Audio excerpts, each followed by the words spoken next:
The narrative that seems to be emerging is that this could have been a bad night for the Democrats and has not been as bad as expected. Yeah, that's exactly right. Everyone had sort of been predicting this red wave that would drench the country, but that really didn't materialize. The state of Florida had a red wave. They had a very good night there for Republicans.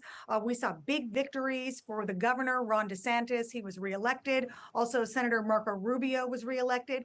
Ron DeSantis winning the vote in electric blue Democratic Miami-Dade County. We haven't seen that in about 20 years. So Florida is definitely a Republican state now, but across the country, a bit of a different story. And we're still waiting for key results, but there was a huge Senate race in the state of Pennsylvania between the very famous Republican Dr. Oz and the current Democratic Lieutenant Governor John Fetterman, who had suffered a stroke. That really was supposed to go either way. Some people thought Dr. Oz would win. The Democrat there ended up winning. That was a big loss for Republicans. Big issues in this race were supposed to be crime, inflation, the economy. But as it turns out, many believe abortion played more of a key role than expected. You might remember back in June, the Supreme Court overturned the landmark abortion rights case, Roe versus Wade. That seemed to have some repercussions so far in this election, with many Democrats turning out on that key issue. Right now, I'll tell you where it stands right now. The Senate is a 48-48 tie. 51 is needed for control. Again, we're still waiting for some key races across the country, especially Nevada. That could really help Republicans.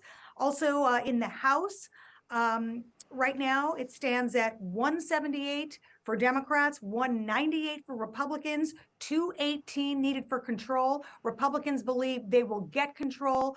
They're looking to get anywhere between 218 and 220 or 22 seats, which would give Republicans control.